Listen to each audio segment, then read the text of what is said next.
Welcome to Girlfriends Talk Marketing. I'm Tara. I'm Jen. And today we have an excellent show for you. We are talking with digital marketing expert Justin Champion. He has a decade of experience in inbound marketing. You are a content professor at the HubSpot Academy. You are an author of the Inbound Content, a step-by-step guide to making inbound work. And welcome. You are literally like an expert, and we can't wait to chat with you today. And so thank you so much for joining us. So Justin, thank you for having me. Oh, I'm going to be talking over you. You wrote an article about effective content ideas. Can you talk a little bit about how you come up with the ideas?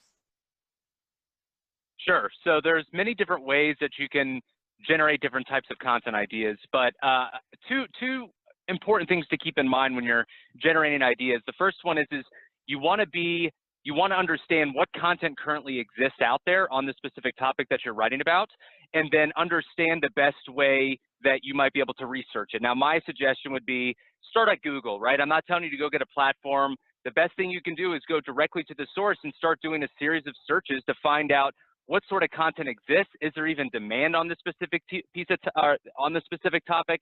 And then once you dig into it, you can understand what content is currently out there and can I provide new value to this specific theme or topic that I want to write about. And the reason why that's so important is because you not only want to understand how to do like keyword research or researching ideas, but you want to see what content exists out there, because the last thing you want to do is create noise, right? Because a lot of people end up creating content, but they don't think about ultimately, is this something that is going to be new value or meaning? And the problem is that if you're writing something, you're spending all your time, you're not looking at the content that currently exists, then that's going to be a big problem for you.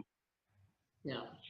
Which brings me to my second thing, take notes, right? Like I constantly, because I'm a remote worker, I'm always sort of constantly working. What I do is I have Google Drive offline access on my phone. So I could be making edits, whether it's on my phone, whether it's on my laptop.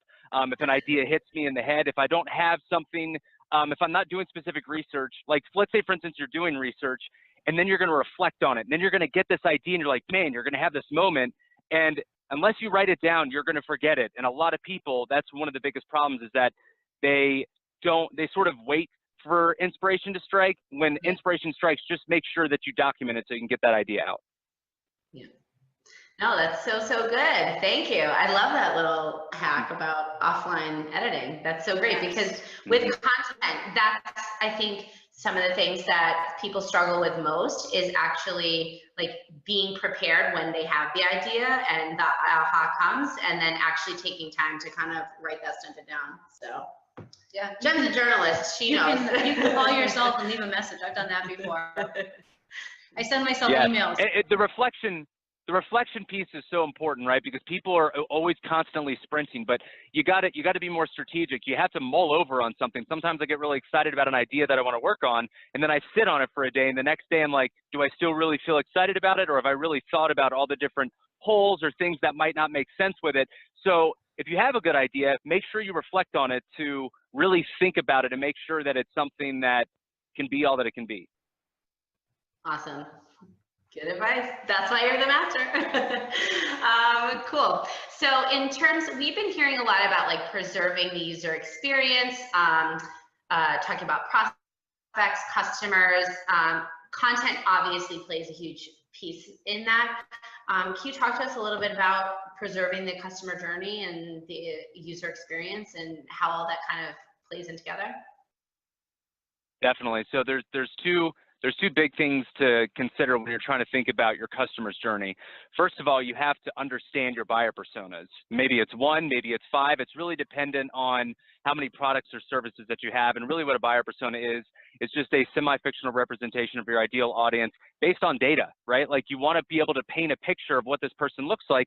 And that's extremely important, because by doing that, you're going to help understand what content can I be creating that's ultimately going to attract and educate this person. So that's the first thing. Now, once you understand the persona, understanding their buyer's journey, and the buyer's journey is ultimately, it's the process somebody goes through leading up to making a purchasing decision, or even just any well-informed decision.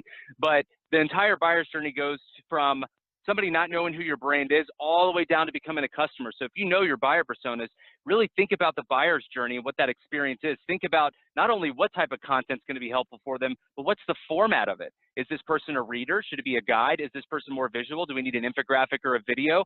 What is the best way to communicate it? And once you understand your buyer personas and the buyer's journey, you're going to want to make sure that your website is ultimately set up for an experience, or even just any digital assets that you have, or any assets in general, are going to create the best experience possible for this end user. And it's like a QAing process. Put something out there, look at it. If you're putting content out into the world that's meant to help attract this buyer persona and somebody to your website, you want to make sure you're going through it and it's a seamless process. So I highly encourage people to go on your website and put yourself in the shoes of your personas that are coming to the site and see if it's helpful. And if it's not, make updates. And the best thing you can do is reach out to your current customers and find out ultimately, what would you like more of? Why did you do business with us? And then use them to get ideas of how you can create a better experience, because you could always be improving. I love that idea for the content generation, to think about from the buyer's perspective or from your reader's perspective, what is it that they want to know? That's always what I tell people is, you know, what's the next question? And then you're answering that question. So can you talk, I'm going to throw a curveball at you, a little bit about how do you approach content? You know, we're talking about it as kind of this broad thing, but break it down for me a little bit about how you would tell people to approach the content. Do you do it all separately, or do you think about everything together, your website, your blogs, your social media, your guides, whatever? Yeah, so they're all integrated, and it's extremely important to, whenever you're going into the content creation process, you need to think ultimately how you're going to promote that content. Some people really, or people can really get stuck into the fact that like they're creating content to attract search engines, but they forget about the idea of how to create a promotion plan to make sure that they're getting the content out there and not just waiting for the search engine to index it and hopefully get it to rank on the first page.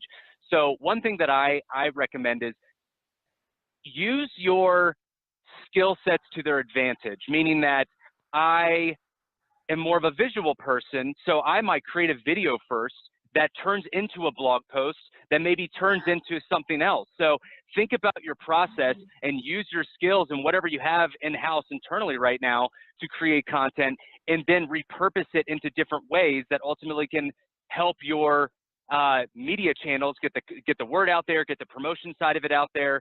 And the way that I like to think of it is if you are going to do promotion, especially if you're a lean company, repurpose in ways that either are going to be helpful for the buyer persona or it's going to be helpful for SEO. So what I mean is, if you, let's say for instance, you have a blog post, if you can turn that blog post into a video and put it on YouTube, YouTube is an SEO friendly channel. Maybe that video has a slide deck in it that's on SlideShare. SlideShare is an SEO friendly channel. So what you're doing is you're dominating search engine real estate for terms that you want to rank for by putting assets in these specific areas. So yes, you do want to create content for the buyer persona, but you also want to create content for channels that are going to help get you more visibility. Do you put one ahead of the other? It really depends on your strategy. So for me, I would say that I know that people have been talking that video is going to be the next big thing. It's always been it's been a big thing for years at this point, but text is not going to go away. And there's a very strong piece of being able to have, if you're a strong writer, I think it's extremely important, because if you have a strong writing ability, it's going to go into everything else that you do. So I would say that I still believe that text is going to be one of the best skill sets you can have as a content marketer, being able to write well, because if you can write well, then you ultimately would be able to either storyboard or create narratives for other areas. Like I'm getting into video right now. I'm working with our video team more on how to produce and edit videos, because I know that's an important skill set. I can think about writing everything. Now it's just learning the other skill sets. But I think writing is probably the most important thing you can have, because it'll feed into anything you want to learn. That makes sense. Yeah, it totally is too. So you're super busy, tons of stuff always working. What's the number one thing that you see customers fail at in terms of like implementing an inbound content strategy and then following through on making sure that that goes smoothly? Yeah, I would say that it's the planning aspect. People get so excited about the idea of creating content and wanting to get rankings on search engines. And maybe they do, right? Maybe they've been creating a plan where they got a blog post that's ranking on the first page. But content marketing is not a short game, it's a long game. It's not a sprinting game, it's a marathon. And I would say that for the people that I've mostly worked with, not even just at HubSpot. Before HubSpot, I worked at only agencies. HubSpot I came to specifically because it was a company I believed in, I wanted to work with, and it's my first in-house role. And whether I worked at agencies, whether I worked in a software company, I just noticed that the people, whether the clients that I had, again, for my entire career, people just have a hard time planning out what next steps are. And even the ones that do plan it have a hard time being agile to making adjustments to things that happen. Roadblocks are always going to happen. You're always going to get stressed out. Things never end up happening the way that you anticipate them. So the best thing you can do in my mind to really an inbound marketer could do would be to plan out, what does a long-term strategy look like? What do you ultimately want to achieve with your website, and make moves towards it? And when things like emergence happen, what an emergent is if you are doing something, something might come along that is an opportunity that you didn't source that might help you towards your end goal. So be open and agile to things that come your way. I mean, look at me right now, like what I'm doing, like the whole reason, like with this book that came about, that was something originally where I was going to just self-publish it with the team. We put our hard work and effort into it, and then something happened. Wiley came along, and now it's published through Wiley. So it's the same thing with anybody. Whenever you're moving forward on an initiative, be clear about what your goal is, but be open to how it can grow, especially if you're collaborating with other people. Yeah. That's such great sound advice. So be present, be open, and accept things that like make a plan, but like be open for the plan to get cooler. Maybe. But if you don't have a plan, you're just going to be wandering around. Right. So yeah. We have one more question for you, and that is, what are you working on right now? What do you have coming up? Oh, right, man.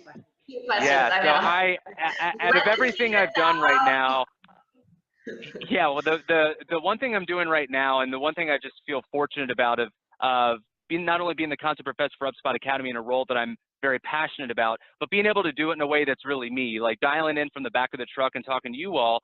The thing I'm most passionate about that I'm working on right now is a 2-hour content marketing strategy workshop with a workbook component. So one thing I'm super excited about is doing live trainings where people have a specific asset that they're filling out. So when they finish, like I've been to presentations in the past that you're all you're inspired and you're ready to go, and then you leave and you're like, what do I do now?